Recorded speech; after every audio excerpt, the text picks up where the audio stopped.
আসসালামু আলাইকুম। Sinha kitchen with village ফুডে আপনাদের সবাইকে স্বাগতম। আজকে আমরা হাঁসের মাংস রান্না করব। প্রথমে হাঁসটাকে চামড়া সহ ছিলে নেব, পিস পিস করে কেটে নেব।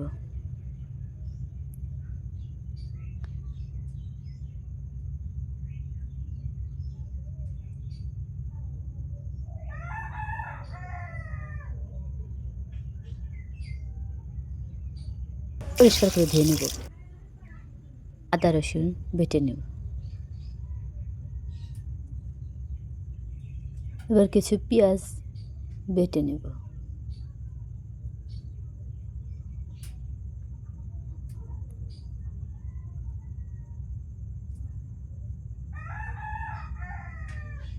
এবার জিরে বেটে নেব।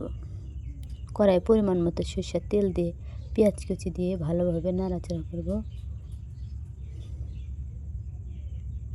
এরপর মশলা দিয়ে দেব, তেজপাতা, দারচিনি, এলাচ, আদা বাটা, পেঁয়াজ বাটা, রসুন বাটা পরিমাণ মতো দিয়ে মশলাটাকে ভালোভাবে কষিয়ে নেব। এবার মরিচের গুঁড়ো, হলুদের গুঁড়ো দিয়ে আবার ভালোভাবে কষিয়ে নেব।